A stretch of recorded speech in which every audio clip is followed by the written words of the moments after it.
Welcome to PLZ Soccer's YouTube channel. I'm Blair Malloy. I'm delighted to be joined today by my special guest, Steven Naismith, for a chat. Steven, how are you getting on? Morning. Yeah, very good. Very relaxed, enjoying the weather. I hear you've got a new hobby you've taken up outside football management, and it's a little bit of baking involved. Just tell us about that. I've got a few, but when I retired, or should I say when I came out of work, decided, right, I'll try a few things that I've not really been involved in. And me and my wife went on a bread making course, knew nothing about it, was a whirlwind and probably came away with more questions than answers, but kind of stuck to it, knowing a few people that are in the industry and bouncing off them and getting ideas. I enjoy doing it. So it's been one of a number of things I've tried. Future career as a baker, maybe in a small wee Wouldn't boulangerie in France I somewhere. wouldn't go that far. I make it weekly, but I think the family say it's good, but they're just amusing me, Just really. humouring you, perhaps. We've put the baking on the back burner. You've obviously been out of management for a wee while now. Is it something you're looking at, you're envious to get back into, you're keen to try and get back into the game? I think for me, in every decision I've made since I retired as a player, it's always been that it needs to be right for me. I think that when you're young, the high things up in your must be list are different to what they are when you finish playing, when you've experienced good things in the game and your priorities are different. I think that's where it is for me. So if things are right, then it's definitely something I'd think about. But I'm not going to just dive straight back into a job just to get back in the game. I've appreciated the time I've been out, what things you do miss, what things that take second place to when you are a manager. So when you weigh everything up, that probably brings you to a conclusion of, right, you really need to want to do it, which I think I do. I really enjoyed it. The buzz of it's the closest I've had to being a manager as being a player. I think the job you're beginning into needs to be right, and you really need to feel you can make a difference. So they're the kind of things that need to be right. But I'm comfortable. I really enjoy my life at the moment. When you look at managers, they seem to have such a short lifespan, especially in the Premiership. Is that something that maybe puts you off? Then you think, am I actually going to get a chance at these clubs? It's definitely something that's shortened in the last 10 years. Every year it seems to shorten and shorten and shorten. I do think there is a lack of, right, or there's decisions made on people going into roles, and it's as if, right, we've done our due diligence and this is the bigger picture, the plan going forward. Every day when you have any communication with clubs, you are kind of stating where you see your short-term, medium-term and long-term goals and where you see the club going. But ultimately, very quickly, results change that narrative a lot. And that is just coming from social media, fan pressure, the media love especially in Scotland, the media love a story, and that kind of puts perception differently to what I think reality is. So yeah, it's not something that puts me off. I think I've went into every job that I've had with a clear understanding of the role you're going into. I think at Hearts, when I took the Hearts job and I get the opportunity, it's an unbelievable job to get, but I definitely understood that, one, you need to do well to start with or you're going to lose your job. Two, if you do well, you need to stay at that. That's the new benchmark. And as soon as you drop below that, pressure comes. I was fully aware of all that. So yeah, I don't think it would put me off. I'm understanding of it, but it goes back to the people that you're working with. You've got to build up a relationship and really trust what they say.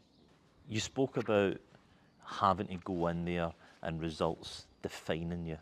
With that in mind, if we look at Hearts recently, it's been a turbulent time, obviously, the manager going, this talk of investment. Do you think the fact that this group had put their faith into Neil Critchley, they then pulled the trigger on him too early? Time will tell whether that's a right or wrong decision. I think it's tough at a club like Hearts, and I'd probably put Hibs and Aberdeen in the same bracket, that the demand of the club is big. It's bigger than rival fans or people away for the clubs really understand. But the players that you're attracting, that's the biggest challenge for me. That's the biggest challenge. You can sign loads of good players that have got ability and that, but it's dealing with the crowd and dealing with the pressure and the demand.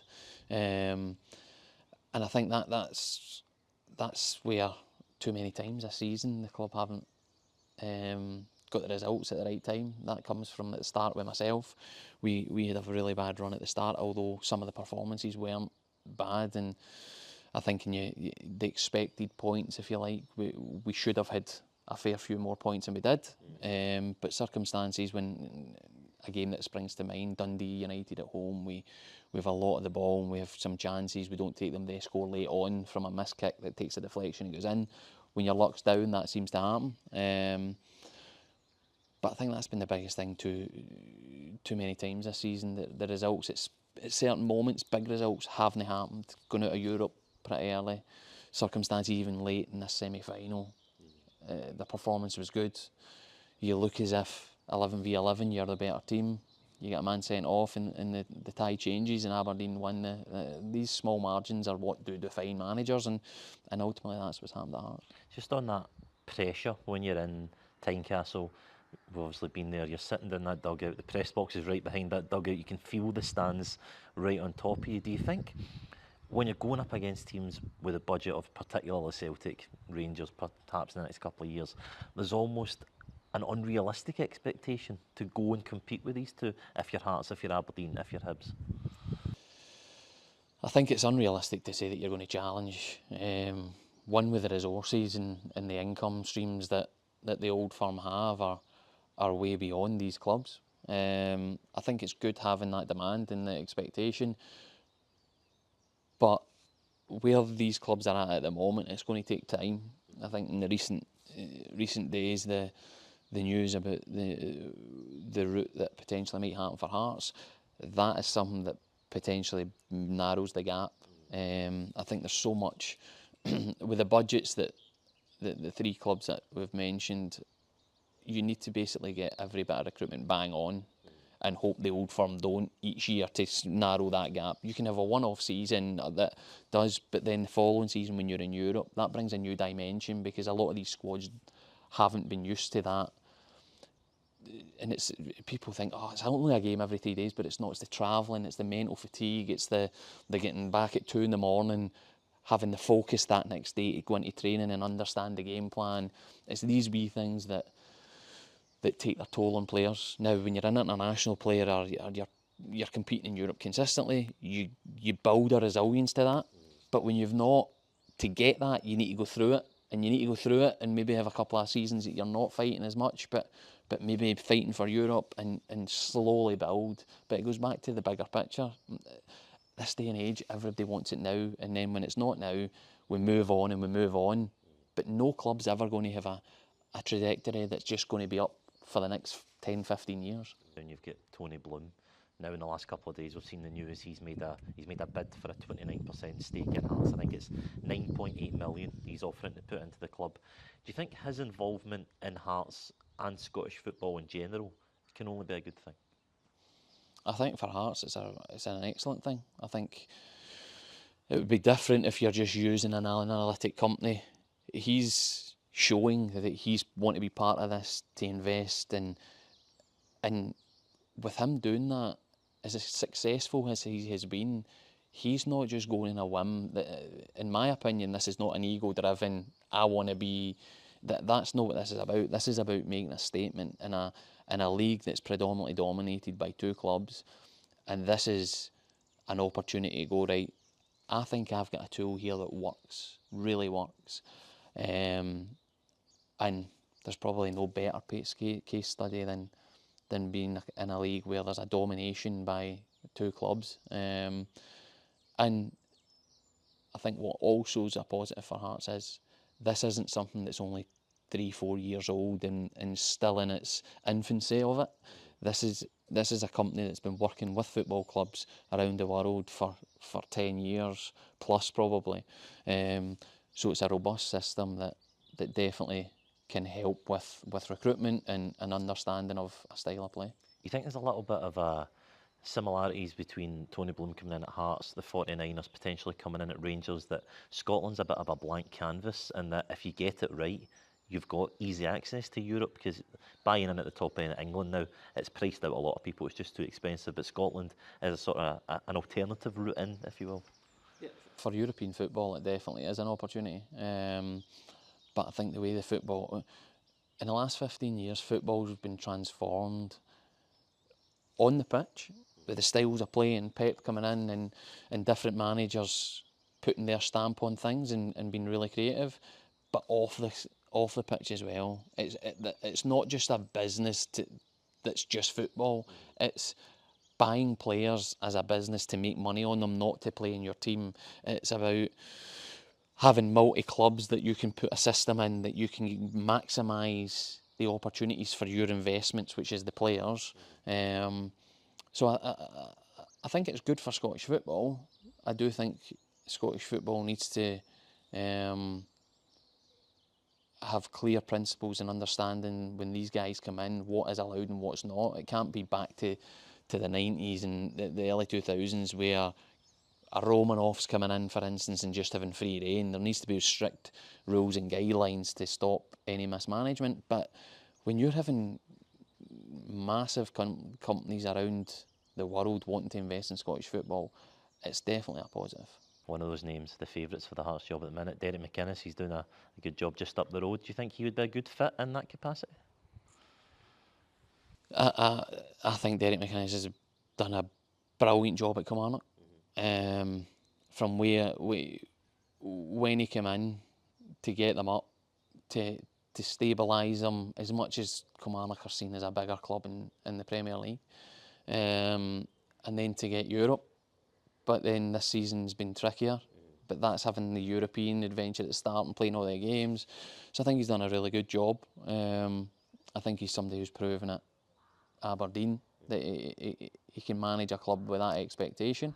So I definitely think he'll be one of the managers that will be looked at.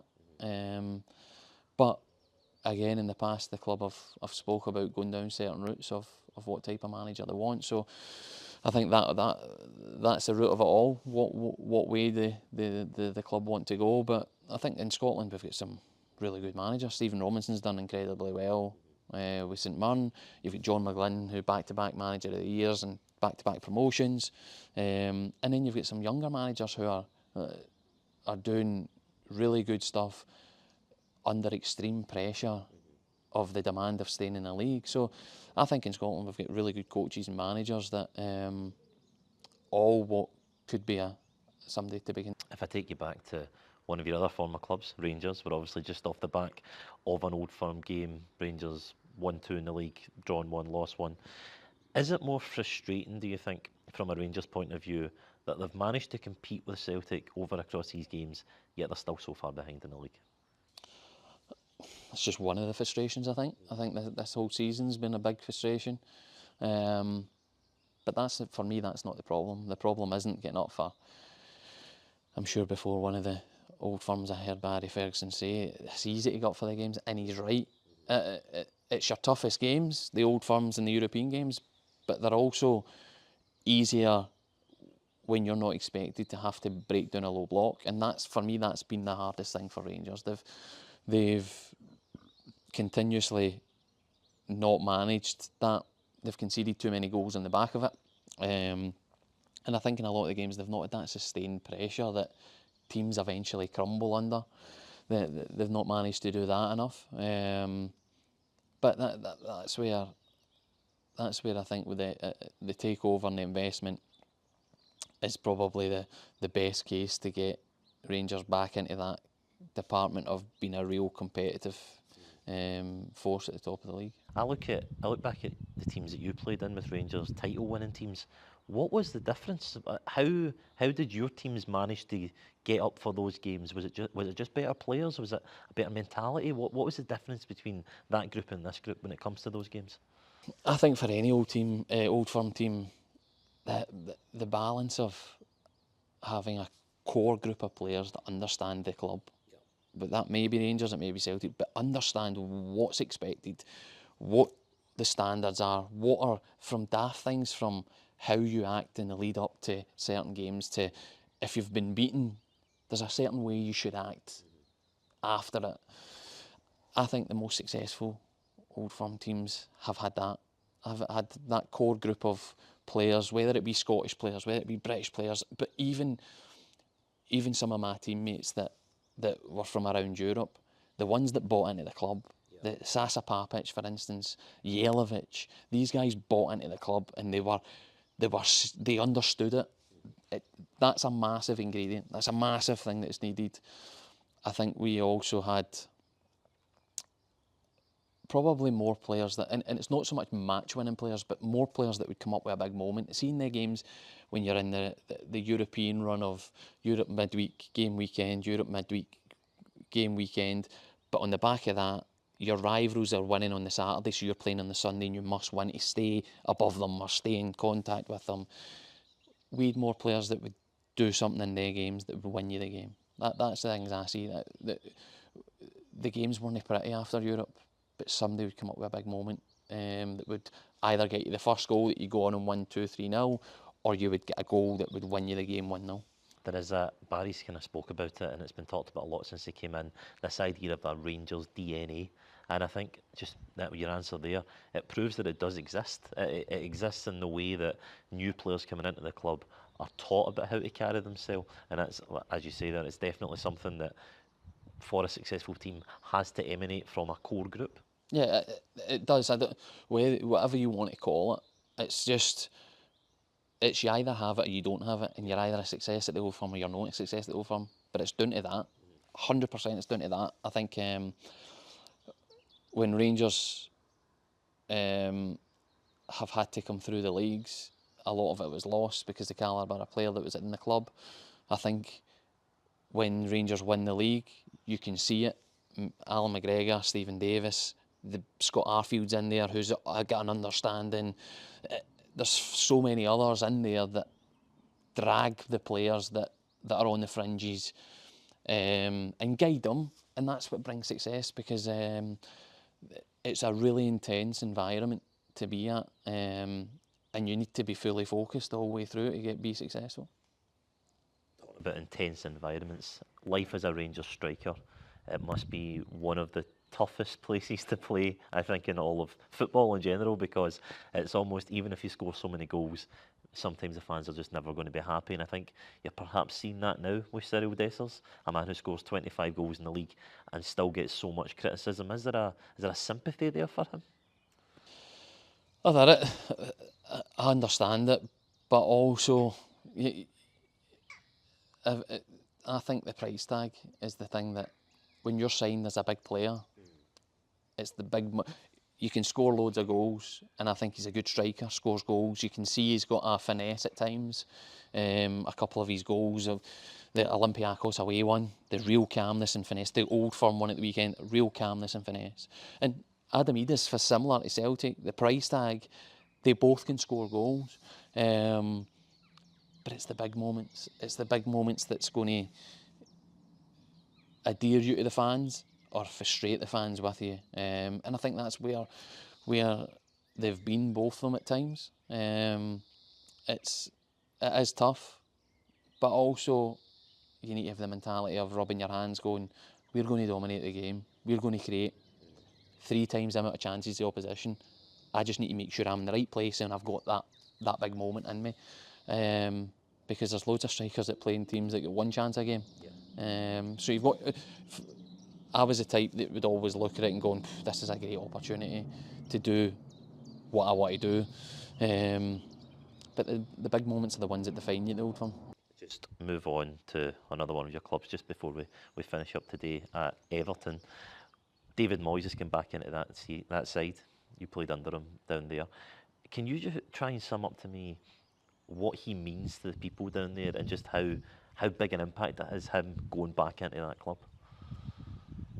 I remember when he left, I had signed for my first year. At the end of my first year, he left to go to Man United. And as mad as it is, he took a bit of stick for doing that. Yeah. Obviously, looking now, his record at Man United was actually not that bad. for where the club have went from then.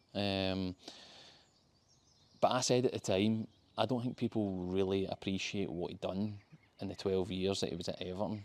I came in right at the end of it when it was in full flow and everything was brilliant, and he'd built a training ground, he'd built a squad that then every year he just added wee bits and moved guys on, and it was much less probably work for him to do that. And what he'd done was amazing. Like his attention to detail, and we talk about the intensity of managers and how intense. I've not seen anybody work as hard as he has. At every opportunity, whether it be a pitch and how they're cut, to whether it be the travelling, the hotel we stayed in, the tactics, the meetings, the individual meetings, he was over it all. And then Everton go through a period recently of really tough times, and I think it was kind of written for him. It's as if he's going back to the very start of when he came in and building it back to where it was. That's what it's like. I was down a few weeks ago and you can sense the optimism, the characteristics you need to be an Evertonian. I've been back when it's been tough, and it was as if it's just a club. People come, they get paid, they do their work, they win, they lose, they draw, who really cares? But there's a real togetherness and there's a real standard that he's brought back in this short period.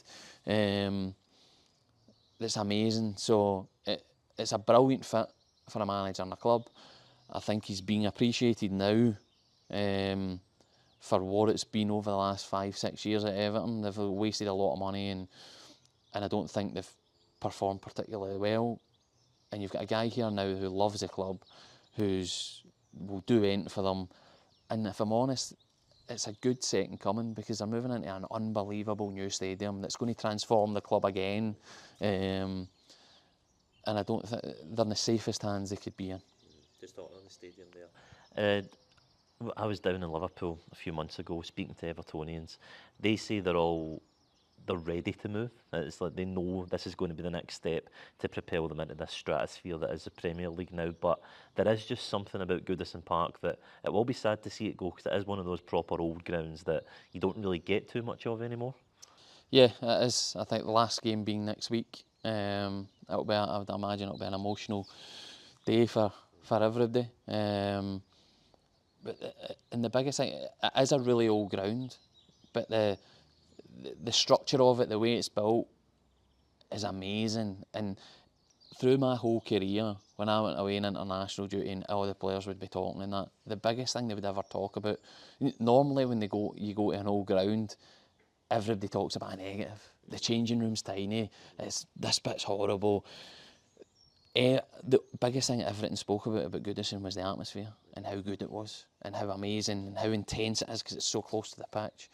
That just shows you how amazing a stadium it is. So it'll be sad to go, and the hope is, and from what I've heard, the new stadium has got that intensity of the crowd being on top of you. So that's the key thing in moving into a new stadium. Can I just touch back on David Moyes a little bit there? In comparison, another great Scottish manager you worked under, also Everton manager, Walter. How do they compare and contrast in terms of Scottish managers to work under at club level? The biggest thing they had in common was they were really honest. Right. They were really honest. Walter's man management was unbelievable, like incredible. And David Moyes' attention to detail. Like Walter Smith wasn't one. Walter Smith would talk tactics and talk in a meeting and say, "Oh, you're doing this." Would very rarely do too much on the pitch. Left that to his coaches.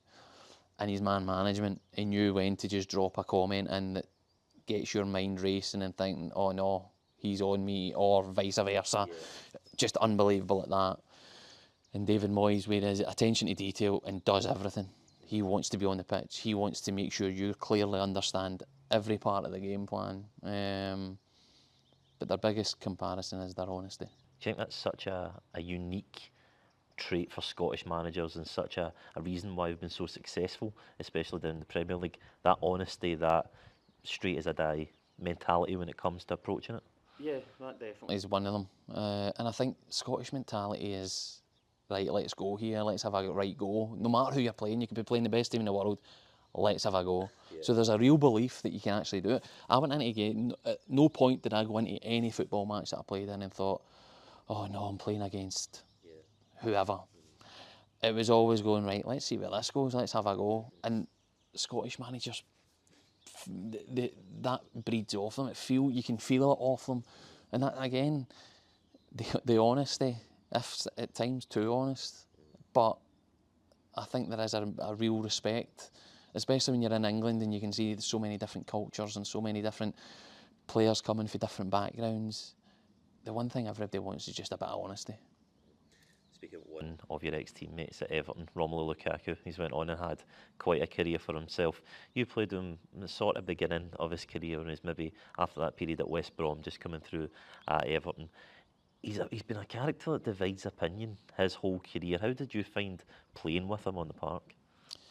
I love playing with Rom. I thought, he was a young player at the time, he was really intelligent.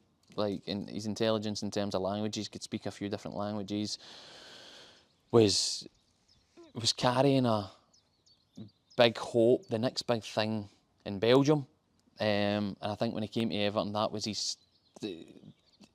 catapulted himself to, could he be a world-class striker? He's maybe not in that bracket, but he's a couple of chances at it. But as a footballer, he's got everything. He was big, he was strong, he was powerful. And I think when players have their attributes, they sometimes lack that finesse and calmness in finishing. But his finishing was unbelievable. His calmness of when to just pass it home, when to put your foot through it and have a bit of power in your shot. He was really, really good at that. We formed a really good partnership. We had a good, successful time at Everton. And yeah, he was young. He was somebody who was a strong character as well at that young age. So you could tell that he could carry the weight of expectation and that what top players have. Yeah. Oh, I'm good enough. That bit of a swagger, he could carry himself at that. The last one that I ask everybody that's played, especially in the English Premier League at a high level like yourself, who's the best player you've played against? Best player I've played against, or the one time I came off and I really thought that was tough, was we played Spain when they were at the height of Pep at Barca, and Ramos played right back. Right. Played against Ramos because he was athletic, he was just as quick as me, he was stronger than me, he was good on the ball, and he was, as a right back, he was aggressive, so you were defending a lot. So he's probably he's the one that springs to mind. There's got to be something when you're looking Sergio Ramos in the eye to take him on 1-1 down the touchline. Aye, well, again, I was fortunate. I used to have a no bad wee leap and jump across him for one headers, and I just leave my elbow hanging out sometimes. So I'm pretty sure I tried that a few times. Brilliant, Stephen. It's been an absolute pleasure to speak to you. Thanks very much. Thank you. Cheers. Cheers.